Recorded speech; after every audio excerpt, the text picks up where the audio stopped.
Hello everyone, welcome back to Jeet educator channel. तो guys आज हम स्टार्ट करेंगे माइक्रो इकोनॉमिक्स क्लास 11th का सेकंड चैप्टर जो है कंज्यूमर्स इक्विलिब्रियम। तो चलिए गाइस स्टार्ट करते हैं। तो गाइस ये जो वर्ड है कंज्यूमर, इसका मतलब क्या होता है? कंज्यूमर गाइस वो लोग होते हैं जो अपनी वांट को सेटिस्फाई करने के लिए गुड्स एंड सर्विसेज को परचेज करते हैं। जैसे कि आप, मैं, हमारे आसपास जो लोग हैं वो क्या कर रहे हैं, वो डेली कुछ ना कुछ चीजें परचेज कर रहे हैं। जैसे ब्रेड परचेज करते हैं, मिल्क परचेज करते हैं, वेजिटेबल्स परचेज करते हैं, फ्रूट्स परचेज करते हैं। वो क्यों करते हैं? क्योंकि वो अपनी वांट्स को सेटिस्फाई कर रहे हैं गाइस। तो जो ये लोग होते हैं जो अपनी वांट्स को सेटिस्फाई करने के लिए बाय करते हैं गुड्स और सर्विसेज, वो लोग होते हैं गाइस कंज्यूमर। ठीक, ये होता है कंज्यूमर। और गाइस जो वर्ड है इक्विलिब्रियम, इसका मतलब क्या होता है? इक्विलिब्रियम का गाइस इसका मतलब होता है एक ऐसी पोजीशन, एक ऐसी सिचुएशन जहां पर कोई चेंज नहीं हो रहा है। इसको हम कहते हैं पोजीशन ऑफ नो चेंज। एक ऐसी पोजीशन जो फिक्स हो गई है, अब वो चेंज नहीं, उसमें कोई चेंज नहीं आएगा, वो बदलेगी नहीं, वो एक फिक्स्ड टर्म में आ चुकी है। ठीक, उसको कहते हैं हम इक्विलिब्रियम। तो गाइस कंज्यूमर्स इक्विलिब्रियम, किसी भी कंज्यूमर को गाइस इक्विलिब्रियम में लाने के लिए दो अप्रोच होते हैं। एक होता है कार्डिनल यूटिलिटी अप्रोच और एक होता है ऑर्डिनल यूटिलिटी अप्रोच गाइस। तो कंज्यूमर्स को इक्विलिब्रियम में लाने के लिए दो अप्रोच होते हैं गाइस। फर्स्ट होता है कार्डिनल यूटिलिटी अप्रोच।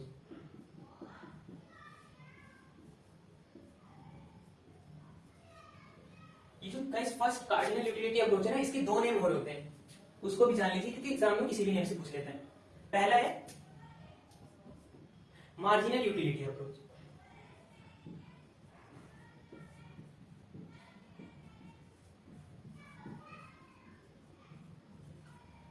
और दूसरा है मार्शल्स यूटिलिटी अप्रोच।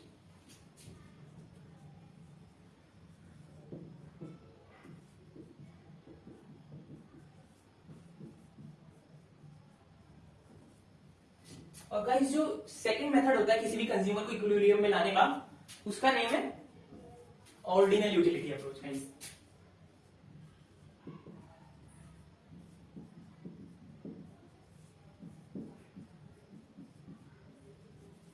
इसको भी दो नेम से जाना जाता है गाइस। एक है इसका, दूसरा नाम है इंडिफरेंस कर्व एनालिसिस।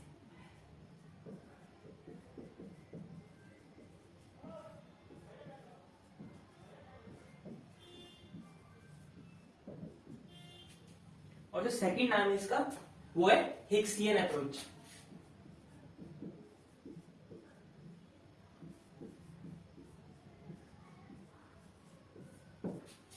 ठीक है गाइस, तो कंज्यूमर का मतलब मैंने बता दिया, इक्विलिब्रियम का मतलब बता दिया। कंज्यूमर वो लोग हैं जो डेली कुछ ना कुछ खरीद रहे हैं अपनी वांट्स को सेटिस्फाई करने के लिए। इक्विलिब्रियम एक ऐसी पोजीशन होती है जहां पे कोई चेंज नहीं हो रहा होता है, नो चेंज की पोजीशन, या फिर इसे हम रेस्ट ऑफ पोजीशन भी कह सकते हैं। ठीक है, और किसी भी इक्विलिब्रियम किसी भी कंज्यूमर को इक्विलिब्रियम में लाने के लिए दो मेथड्स होते हैं गाइस। एक होता है कार्डिनल यूटिलिटी अप्रोच, एक होता है ऑर्डिनल यूटिलिटी अप्रोच।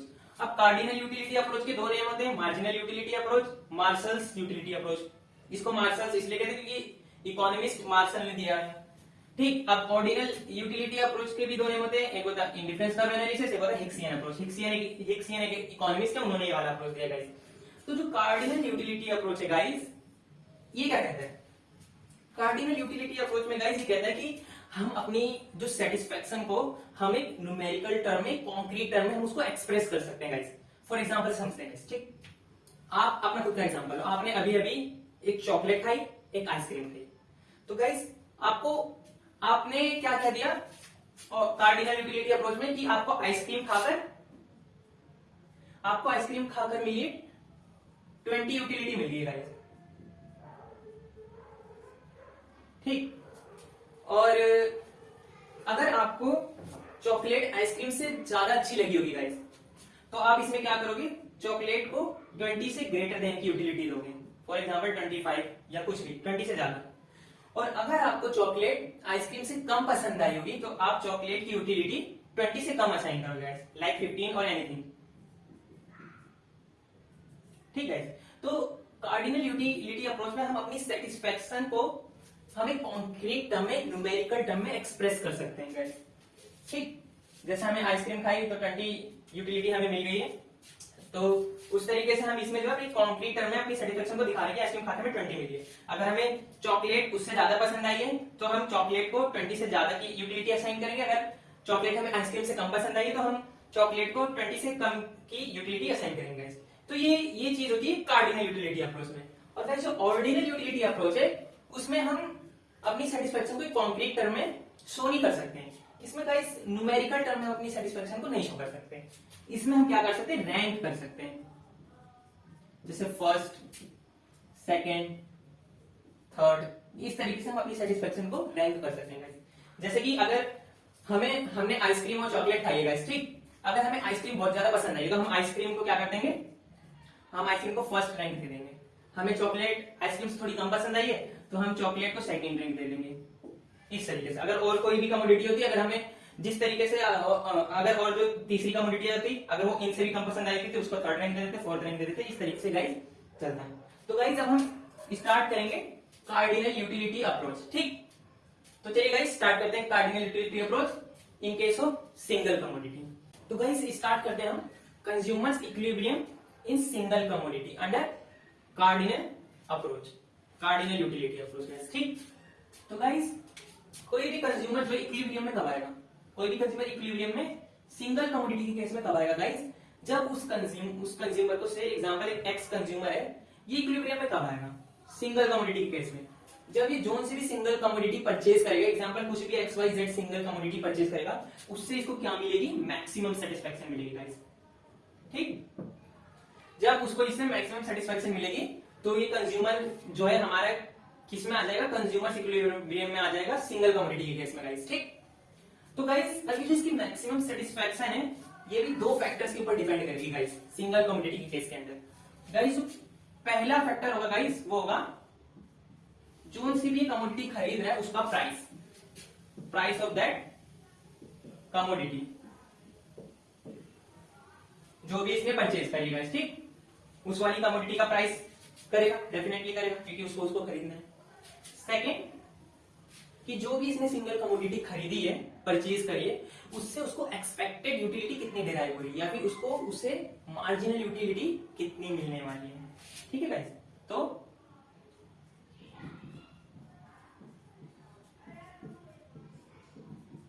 या फिर मार्जिनल यूटिलिटी,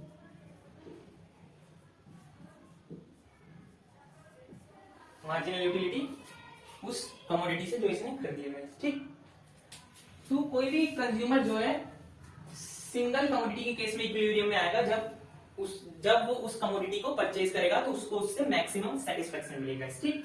और उसकी वो मैक्सिमम सेटिस्फेक्शन है गाइस वो दो फैक्टर्स पर डिपेंड करेगी। एक प्राइस ऑफ दैट कमोडिटी जो भी उसने परचेज करी है अपने आप को कंज्यूमर इक्विलिब्रियम में लाने के लिए, और जो भी चीज उसने परचेज करी उससे उसको एक्सपेक्टेड यूटिलिटी या फिर उसको कितनी मार्जिनल यूटिलिटी मिलेगी, ये इन दो फैक्टर्स पे उस कंज्यूमर का सेटिस्फेक्शन डिपेंड करेगा। यानी कि जो कंज्यूमर इक्विलिब्रियम की single in case of single commodity का जो केस है वो इन दो फैक्टर्स के ऊपर डिपेंड करता है गाइस, किसी भी कंज्यूमर का, ठीक, एक प्राइस और एक मार्जिनल यूटिलिटी। तो गाइस जो consumer equilibrium in case of single commodity है उसकी एक कंडीशन बन जाएगी अब इन दो को यूज करके, एक प्राइस और एक मार्जिनल यूटिलिटी गाइस, ठीक। तो गाइस क्या कंडीशन बनेगी किसी भी कंज्यूमर को इक्विलिब्रियम में लाने के लिए सिंगल केस में गाइस, जो फर्स्ट कंडीशन होगी ना गाइस वो होगी प्राइस, जो भी कमोडिटी उसने खरीदी है, example X is equal to marginal utility of that commodity. अभी हमने एग्जांपल में क्या लिया, एक्स कमोडिटी, तो ये क्या होगी guys, price equal to marginal utility की ये फर्स्ट कंडीशन होगी गाइस, ठीक। ये कंडीशन लगा के हम किसी भी कंज्यूमर को सिंगल कमोडिटी के केस में कंज्यूमर इक्विलिब्रियम में ला सकते हैं, ठीक। सेकंड कंडीशन हमेशा लगेगी गाइस, वो क्या है कि marginal utility falls as consumption increases. तो ये दो कंडीशन हो गई गाइस, ये क्या हो गई, ये दो कंडीशन हो गई गाइस हमारी, फर्स्ट सेकंड।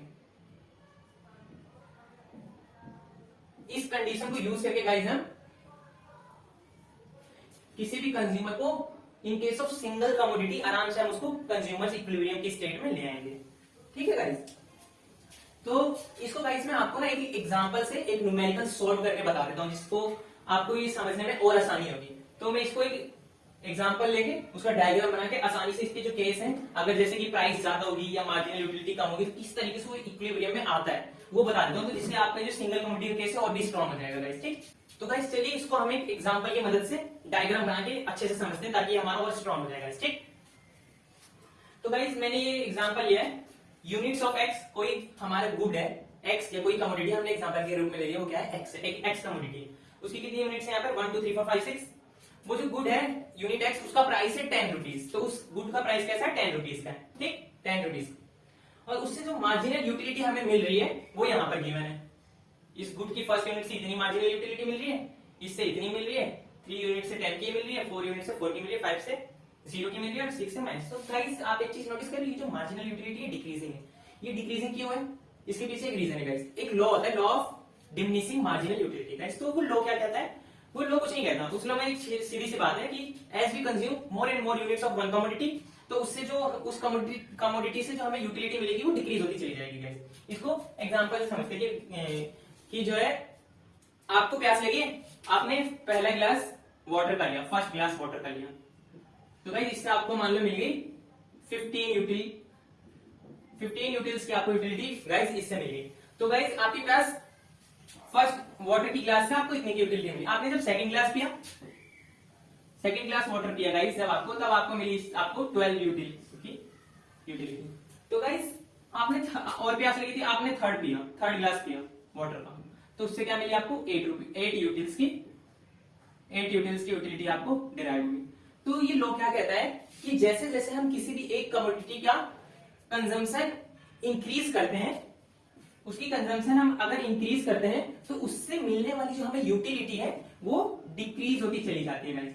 इसी रीजन की वजह से ये जो मार्जिनल यूटिलिटी यहाँ पे डिक्रीजिंग टर्म में लिखा हुआ है गाइस। ठीक, और यही रीजन है कि जो consumers equilibrium in case of single commodity की जो कंडीशन थी, क्या कंडीशन थी? पहली कंडीशन थी कि price is equal to marginal utility, और सेकंड क्या है? As consumption increases marginal utility falls. तो जो सेकंड कंडीशन है मार्जिनल यूटिलिटी फॉल्स की, वो इसी लॉ की वजह से फॉल होती है guys, law of diminishing marginal utility. तो गाइस इसको हम स्टार्ट करते हैं। ठीक, तो गाइस ये जो मार्जिनल यूटिलिटी है ना, यूटिल्स में गिवन है अभी हमें। ठीक, और 1 यूटिल इज इक्वल टू कितना हमें गिवन है यहाँ पे 1 रुपीज। ठीक, तो गाइस इस तरह के क्वेश्चंस को आप सॉल्व करने से पहले हमेशा जो आपकी मार्जिनल यूटिलिटी होगी ना, यूटिल्स में नहीं होनी चाहिए गाइस, उसको आप इन टर्म्स ऑफ रुपीज में कन्वर्ट कर लेंगे गाइस। ठीक, तो 1 यूटिल इज इक्वल टू कितना है 1 रुपीज है गाइस। ठीक, तो जब आप marginal utility in terms of rupees में इसको निकालोगे, तो इसको गाइस आप 1 से डिवाइड कर दोगे। ठीक, जितने भी रुपीज वहां दिया होगा उससे आप डिवाइड कर दोगे। अगर 4 होता, 5 होता, 6 होता, उससे आप डिवाइड करते चले जाओगे। हमारे क्वेश्चन में अभी क्या है 1 है, तो हम इसको 1 से डिवाइड कर देंगे। 20 divided by 1, 16 divided by 1, 10 divided by 1, 4 divided by 1, 0 divided by 1, minus 6 divided by 1। ठीक है गाइस, तो ये कितना आ जाएगा 20, 16, 10, 4, 0, माइनस 6।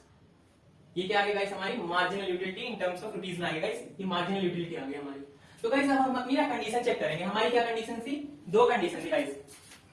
फर्स्ट कंडीशन थी कि प्राइस जो है हमारा मार्जिनल यूटिलिटी के इक्वल होना चाहिए, और सेकंड कंडीशन थी marginal utility falls as consumption increases. ठीक है, ये दोनों कंडीशन। अब हम देखेंगे हमारी ये वाली कंडीशन कहां सेटिस्फाई हो रही है, price equal to marginal utility. तो गाइस प्राइस हमारे यहां पर है और मार्जिनल यूटिलिटी कहां है? ये।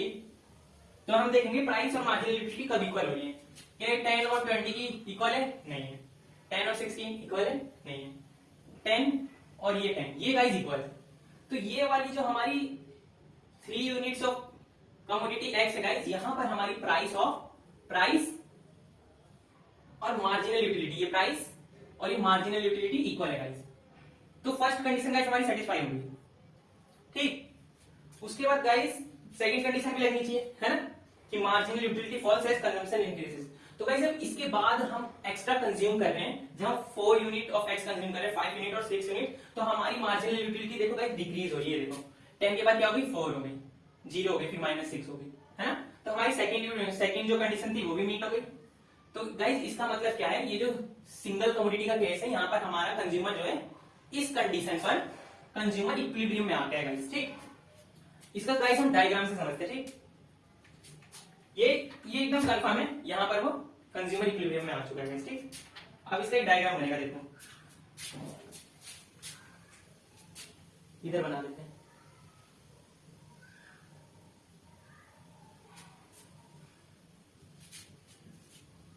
ये y एक्सिस है, ये x एक्सिस है, यहां पे कमोडिटी x है, कमोडिटी x है यहां पे, और इस एक्सिस पर क्या है, इस एक्सिस पर प्राइस है, और क्या है, और मार्जिनल यूटिलिटी है, ठीक है। ये ओरिजिन है हमारा, तो हम इसको मार्क कर लेते हैं इस पर, ठीक। ये 0 है, ये हो गया 1 2 3 4 5 6 यूनिट्स है हमारे, ठीक। अब हम इसको भी मार्क कर लेंगे, इसको ले लेते हैं इसको 4 8 12 16 20 24, ठीक है गाइस। इधर ले लेते हैं -4 और यहाँ ले लेते हैं -8। तो गाइस अब हम इसको जो है ना प्लॉट करेंगे, ठीक। सबसे पहले हम ना प्राइस प्लॉट कर लेते हैं। प्राइस ऑफ कमोडिटी एक्स कहाँ है, 10 है। वो प्राइस चेंज हो रही है, नहीं चेंज हो रही है, हर यूनिट की प्राइस कितनी है, 10, ठीक। तो हम ये प्राइस कैसी कांस्टेंट है, तो इसका जो डायग्राम बनेगा कैसे बनेगा, कांस्टेंट बनेगा, 10 से कांस्टेंट जाएगा गाइस। ये 8 यूनिट है, ये 12 है, यहाँ 9 होगा, यहाँ 10 होगा गाइस, ठीक। तो हम यहाँ से 10 की प्राइस ऑफ एक्स की पैरेलल टू एक्स एक्सिस, क्योंकि ये कांस्टेंट है, प्राइस डिक्रीज या इंक्रीज नहीं हो रहा है, तो यहाँ प्राइस ऑफ एक्स बना दिया गाइस हमने ये 10 पर, ठीक। अब हम इन दोनों को प्लॉट कर लेंगे। अब हम अपनी मार्जिनल यूटिलिटी को प्लॉट कर लेंगे, ठीक। 1 यूनिट्स जब हम कंज्यूम कर रहे थे एक्स की, उस पर हमें कितनी मिल रही थी, 20। तो 1 ये रहा, 20 कहाँ है गाइस, ये रहा, ये पॉइंट आ गया, ठीक। 2 पर कितना है, 16, 2 ये रहा और 16 ये। 3 पर है 10, यहां पे 4 पर है 4, और 5 पर है 0 यानी यहां, और 6 पर है -6 यानी 4 -5 यहां होगा, -6 यहां होगा, ठीक। 6 पर है -6। तो गाइस ये जो डॉटेड डॉट्स आ गए हमारे पास, ये है 1,20, यह है 2,16, यह है 3,10, यह है 4,4, यह 5,0, यह है 6,6। गाइस हम इस लाइन को ज्वाइन कर देंगे ना, ये सभी पॉइंट्स के ऊपर से गाइस जाएगा, ठीक। ये वाला पॉइंट यहाँ पर आएगा, ये आप जब ग्राफ में बनाओगे ना, आपका एकदम सीधा लाइन आएगा। तो गाइस ये लाइन आ गई ना, ये मार्जिनल यूटिलिटी की लाइन आ गई, मार्जिनल यूटिलिटी एक्स। तो गाइस ये जो हमारा कंज्यूमर इक्विलिब्रियम कब आएगा, जब प्राइस और मार्जिनल यूटिलिटी कैसी होगी, इक्वल होगी। तो ये कहां पर इक्वल हो रहा है गाइस, जहां पर इसको कट कर रहा है, यहां पर ये पॉइंट है ना गाइस, यहां पर price of x is equal to marginal utility of x है गाइस। तो ये फर्स्ट कंडीशन हमारी मीट हो गई। इसके बाद क्या कहा था उसने, उसके बाद अगर कंजम्पशन इंक्रीज होगी, इस यूनिट के बाद देखो गाइस, ये 3 यूनिट के बाद अगर कंजम्पशन इंक्रीज करेंगे तो हमारी मार्जिनल यूटिलिटी कैसी है, इसके बाद डिक्रीज हो रही है, एमयू फॉल हो रहा है जैसे कंजम्पशन इंक्रीज हुई। तो गाइस यहाँ पे हमारी सेकंड कंडीशन भी मीट हो गई। तो इस तरीके से ये हमारा जो कंज्यूमर है यहाँ पर इक्विलिब्रियम में आ चुका है गाइस। इसको हम डायग्राम से समझ लेते हैं गाइस। अब देखो इस कमोडिटी के ऊपर यहाँ पर क्या है, price is equal to MU है, 10 इज इक्वल टू 10। यहाँ पर क्या है हमारा प्राइस कैसा है, लेस देन है मार्जिनल यूटिलिटी, और यहां पर कैसा है, प्राइस ग्रेटर देन है मार्जिनल यूटिलिटी से। तो गाइस इतनी यूनिट का, इतनी अगर कंज्यूमर यहां पर है गाइस, तो यहां पर क्या है कि जो मार्जिनल यूटिलिटी मिल रही है वो प्राइस से ज्यादा है, ठीक गाइस। यानी उसको जो सेटिस्फेक्शन मिल रहा है, जितनी प्राइस पेड कर रहा है उससे ज्यादा। तो इसका मतलब वो इसकी क्वांटिटी को इंक्रीज करेगा। इसकी क्वांटिटी को जब वो इंक्रीज करेगा तो law of diminishing marginal utility लग जाएगा। उससे क्या होगा, जैसे जैसे एक्स की कमोडिटी कंजम्पशन हम इंक्रीज करेंगे तो उससे जो मार्जिनल यूटिलिटी हमें डिराइव हो रही होगी ना गाइस, वो डिक्रीज हो जाएगी। तो ये कब तक डिक्रीज होगी, जब हमारी ये वाली कंडीशन आ जाएगी, प्राइस इक्वल टू एमयू। तो guys law of diminishing marginal utility की वजह से ये जो हमें एक्स की जो यूटिलिटी मिल रही थी वो डिक्रीज होगी और कंज्यूमर यहां पर आ जाएगा, प्राइस इक्वल टू एमयू। तो इस तरीके से वो इस वाले केस पर आ जाएगा। इसी तरीके से जब ये थर्ड केस में इधर यहाँ पर क्या प्राइस ज्यादा है और मार्जिनल यूटिलिटी कम है, तो यहाँ पर क्या करेगा वो अपनी कंजम्पशन को डिक्रीज करेगा, ताकि क्योंकि इसको इसलिए नहीं परचेस करेंगे क्योंकि हम इसको प्राइस तो ज्यादा पेड कर रहे हैं लेकिन मार्जिनल यूटिलिटी कम मिल रहा है, इसलिए वो अपना खरीदेगा नहीं, ठीक है, तो इसको कम करेगा। तो ये कब तक कम करेगा, जब तक वो यहाँ पे ना आ जाए, प्राइस इक्वल टू एमयू, ठीक है गाइस। तो ये होता है गाइस पूरा consumer equilibrium in case of single commodity, ठीक है गाइस। तो अब हम स्टार्ट करते हैं consumer equilibrium in case of two commodity, क्योंकि हमारी जो रियल लाइफ में हम सिर्फ एक ही कमोडिटी नहीं खरीदते हैं, दो खरीदते हैं, उससे भी ज्यादा खरीदते हैं, ठीक है ना गाइस। तो लेकिन हमारी एजम्पशन ये जो law of decreasing marginal utility है, इस चैप्टर की जो एजम्पशन है दो गुड्स में समझा रहे हैं, तो इसलिए हम इसको दो गुड्स में आप करते हैं, ठीक, consumer equilibrium in case of second to commodities. तो गाइस हम अपना अगला केस स्टार्ट करते हैं consumer equilibrium in case of to commodities under cardinal utility, ठीक है गाइस। तो गाइस कंज्यूमर को इक्विलिब्रियम में लाने के लिए टू कमोडिटीज के केस में एग्जांपल लिया हमने एक्स कमोडिटी एक वाई कमोडिटी, क्या कंडीशन होगी गाइस, इसकी भी दो कंडीशन होगी। फर्स्ट कंडीशन होगी गाइस इसकी कि marginal utility of x upon price of x is equal to marginal utility of y upon price of y is equal to marginal utility of m. इसकी first condition है guys, ठीक। इस first condition का क्या मतलब है कि जो एक्स कमोडिटी परचेज करने से जो मार्जिनल यूटिलिटी मिल रही है और उसका जो प्राइस है एक्स कमोडिटी का, इन दोनों का रेशो वाई कमोडिटी की मार्जिनल यूटिलिटी और प्राइस की रेशो इक्वल होने चाहिए, ये दोनों इक्वल होने चाहिए, ठीक। और ये सब किसके इक्वल होता है, मार्जिनल यूटिलिटी, ठीक है गाइस। ये हो गई इसकी फर्स्ट कंडीशन। सेकंड कंडीशन क्या होती है, सेकंड कंडीशन सेम होती है गाइस, वही वाली, MU falls, marginal utility falls as consumption increases, ठीक है गाइस। ये दो कंडीशन, अगर हम इन दोनों कंडीशन को मीट कर दें ना गाइस, इन दोनों कंडीशन को अगर हम फुलफिल कर दें तो हमारा जो कंज्यूमर है वो इक्विलिब्रियम में आ जाएगा इन केस ऑफ टू कमोडिटीज, ठीक है गाइस। तो गाइस इसको भी हम एक एग्जांपल से समझते हैं। तो गाइस इसको हम समझते हैं एग्जांपल से, समझते हैं, आसानी होगी गाइस कि कैसे ये कोई भी कंज्यूमर टू कमोडिटी के केस में इक्विलिब्रियम में आता है, ठीक। तो ये एक टेबल है गाइस, इधर ये हमारे एग्जांपल की टेबल है, ठीक। ये मार्कर हल्का, ठीक है गाइस। हमारे पास एक कंज्यूमर है, उसकी कितनी इनकम है, उसके पास 5 रुपीज है गाइस, ये उसकी इनकम है, ठीक। वो क्या करना चाह रहा है, वो 2 यूनिट्स को कंज्यूम करना चाह रहा है, दो कमोडिटीज को कंज्यूम करना चाह रहा है, कमोडिटी एक्स और एक कमोडिटी वाई, और उसके पास कितनी इनकम है, 5 रुपीज है। जो प्राइस ऑफ एक्स कमोडिटी है ना गाइस, उसका प्राइस है 1 रुपीज, और जो सेकंड हमारी कमोडिटी है वाई, उसका भी प्राइस है 1 रुपीज। तो गाइस हम इस कंज्यूमर को जिसकी इनकम 5 है, दो कमोडिटी वो कंज्यूम करना चाह रहा है, कमोडिटी एक्स कमोडिटी वाई, जिसका प्राइस है 1 रुपीज पर यूनिट। तो इसको हम कैसे इस कंज्यूमर कैसे हम इक्विलिब्रियम में लाएंगे, तो हम अपनी उन दोनों कंडीशंस को देखेंगे जो भी थोड़ी देर पहले मैंने लिखी थी। क्या थी वो कंडीशन गाइस, पहली कंडीशन थी MU x upon p x equal to MU y upon p y equal to MU m, ठीक। और सेकेंड कंडीशन क्या थी, MU falls as consumption increase, ठीक। तो इन दोनों कंडीशन को गाइस हम मीट करेंगे, इन दोनों कंडीशन को मीट करेंगे, यहां से समझते हैं, ठीक। अब हम ये देखेंगे marginal utility of x upon price of x का जो रेशो है, प्राइस ऑफ एक्स कितना है 1 रुपीज, इसको आप 1 से डिवाइड करोगे तो रेशो में आ जाएगा 20:1, 40:1, 12:1, 7:1, 5:1, 1 डिनोमिनेटर में उसको लिखा जाने के बाद बराबर है MU ऑफ y, इसको भी जब आप 1 से डिवाइड करोगे 16:1, 12:1, 8:1, 5:1, 3:1 आ जाएगा, ठीक।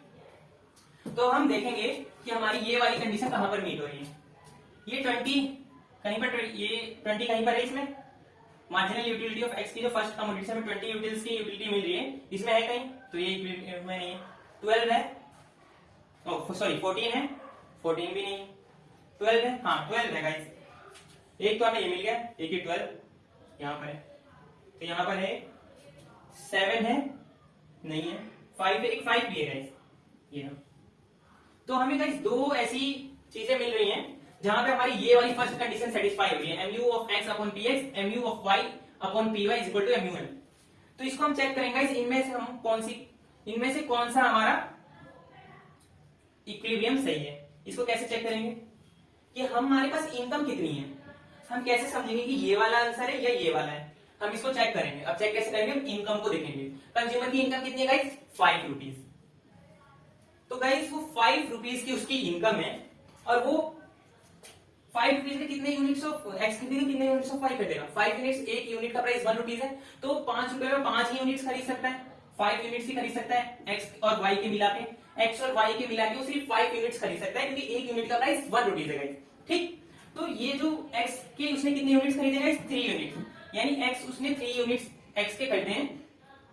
तो एक्स को खरीदने के बाद उसके 3 रुपीज जो है यहीं पे एक्सपेंडिचर हो गया उसका 3 रुपीज का। उसके पास कितने रुपए बचे, 2 रुपए। और 2 रुपए में वाई के कितने यूनिट्स खरीद सकता है, वो सिर्फ 2। तो फर्स्ट और सेकंड यूनिट उसने खरीद ली, उसके 5 रुपए खत्म हो गए ना गाइस, 5 रुपए उसके खत्म, यानी उसने ये 3 यूनिट्स यहां से खरीदी और 2 यूनिट्स यहां से खरीदी।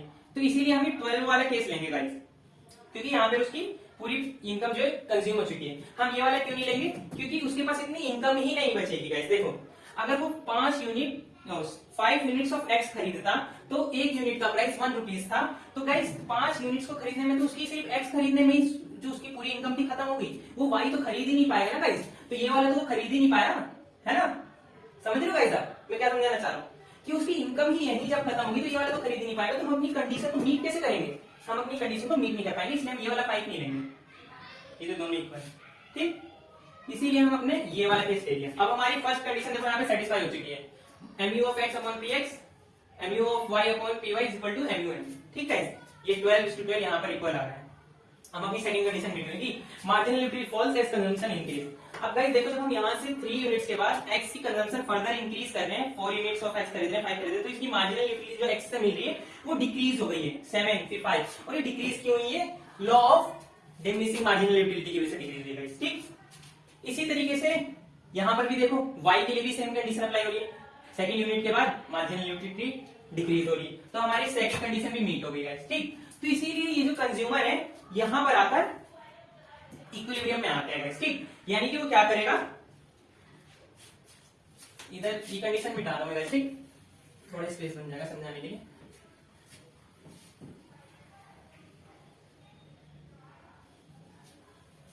यानी कि वो क्या करेगा गाइस, इक्विलिब्रियम में कैसे आएगा, वो 3 यूनिट्स ऑफ एक्स परचेज करेगा और 2 यूनिट्स ऑफ वाई परचेज करेगा। कई बार गाइस इक्विलिब्रियम में लाने के बाद भी एक्स्ट्रा क्वेश्चन पूछ लेता है वो, कि दोनों यूनिट्स को कंज्यूम करने के बाद उसे टोटल यूटिलिटी कितनी मिली है। तो गाइस आप टोटल यूटिलिटी कैसे निकालोगे, ये 3 यूनिट से इसकी जितनी यूटिलिटी इसको मिली है और वाई को कंज्यूम करके इसको जितनी यूटिलिटी मिली है उनको प्लस कर दोगे। ठीक, तो इसको इसकी टोटल यूटिलिटी कितनी आ जाएगी गाइस, हम 3 यूनिट जब हमने एक्स की कंज्यूम करी हमें कितनी यूटिलिटी मिल रही थी, 20 प्लस 14 प्लस 12, वाई से कितनी थी 16 प्लस 12। तो इसको हम जोड़ देंगे गाइस, ये बन जाएगा 14 का 4 से लगे 2 3 4 5 74। तो इतनी गाइस इसको टोटल यूटिलिटी इसको इस गुड को कंज्यूम करके मिली। तो गाइस ये था हमारा consumers equilibrium in case of 2 commodity. तो गाइस अब लेक्चर थोड़ा लंबा हो गया, तो इसलिए जो अगला टॉपिक है ऑर्डिनल यूटिलिटी, उसमें कंज्यूमर को हम किस तरीके से इक्विलिब्रियम में लाते हैं इन डिफरेंस कर्व का यूज करके, वो मैं आपको नेक्स्ट लेक्चर में कराऊंगा। आज के लिए इतना बहुत है गाइस। अगर आपको वीडियो हमारी अच्छी लग रही है, आप हमारे चैनल को सब्सक्राइब, लाइक और शेयर करिए। ठीक है, थैंक यू गाइस।